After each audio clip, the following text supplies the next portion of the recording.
Bu hayvonlar Minecraftda mavjud. Lekin biz bugungi videoda gaplashadigan hayvonlarimiz Minecraftda umuman mavjud emas. Agar ular Minecraftda mavjud bo'lganda, Minecraft qanday bo'lardi? Bu haqida bilib olasiz. Shaxsiy fikrim albatta.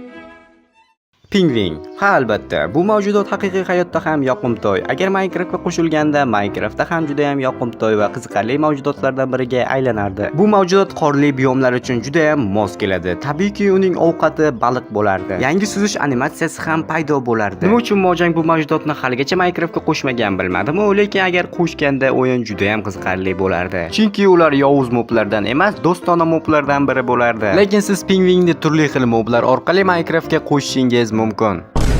Mana bu videoda esa ingliz youtuberi o'zi mod yaratib pingvinni Minecraftga qo'shdi. Juda ham ajoyib ko'rinyapti, xuddi haqiqiy hayotdagidek. Hattoki bolasi ham bor ekan.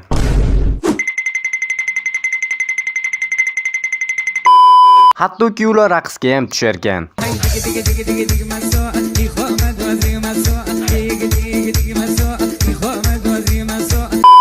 Bizning keyingi hayvonimiz bu ilon. To'g'ri, bu hayvonni ko'pchilik jirkanadi, ko'pchilik qo'rqishadi va ko'pchilik yoqtirmaydi. Shaxsan o'zimga ham bu hayvon umuman yoqmaydi, lekin bu hayvon Minecraftga qo'shilganda o'yin yana ham qiyinroq bo'lardi. Kechasi bizga zombi, skelet, o'rgimchak, shunga o'xshagan hayvonlar hujum qiladigan bo'lsa, kunduzi esa ilonga o'xshagan mavjudotlar hujum qilardi. Tasavvur qilyapsizmi? Minecraft juda boshqa darajada. Bu hayvon jungli, suv osti va desert, ya'ni cho'l zonalarida bemalol yashashi mumkin edi.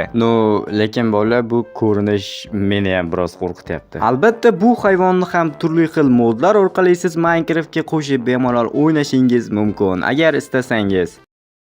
Bolalar, sizlarga Preker Rus kanalini tavsiya beraman. Hoziroq kommentdagi silka orqali kanallariga o'tib obuna bo'ling va videosiga kirib like bosing va kommentariyaga kirib guruch so'zini yozib qoldiring. Qanchalik ko'p guruch so'zi yozilsa, biz shunchalik tez osh pishiramiz. He.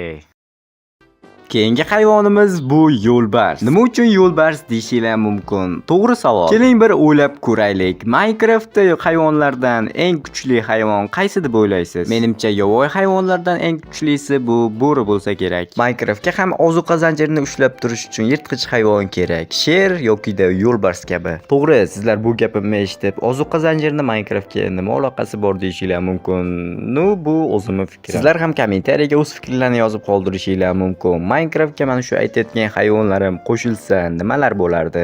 Umuman olganda shu hayvonlar qo'shilishiga sizlar qarshimisizlar yoki umuman qarshi emasmisizlar? Savanna biyomi uchun esa sher ayni muddao bo'lardi. Savanna mavzusidan chetlashmagan holda jirafalar haqida ham aytib o'tmoqchiman. Chunki aynan savanna jirafa uchun juda ham mos. To'g'risi hamda savannadagi baland daraxtlar tepasida turgan barglarni faqatgina shu hayvon yeya oladi. Mayli, bu hayvonlarni ham Minecraft qachonlardir qo'shar. To'xtanglar. Bola, bizda 87% odam obuna bo'lmasdan tomosha qilar ekan.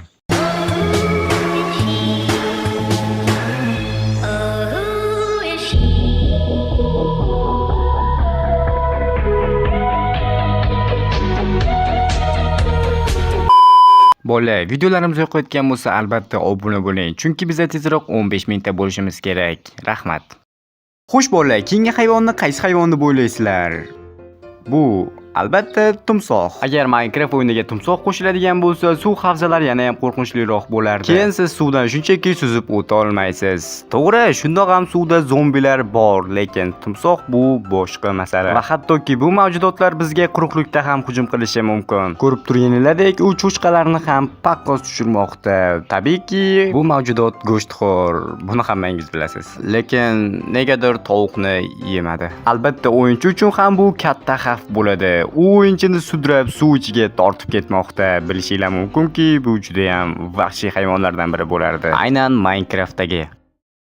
Xo'sh bola, bilaman, video juda ham qisqa bo'lib qoldi. Bunga sabab o'zim aybim. To'g'ri, uzunroq qilsam bo'ladi, lekin nimagadir erinchoqlik qilib 3 video tayyorlagim kelmadi. Mana shu videoga 5000 bilaqani.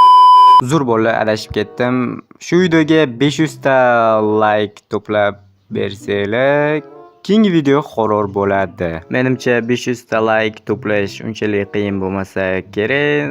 Mayli, bola, keyingi videolarda ko'rishguncha.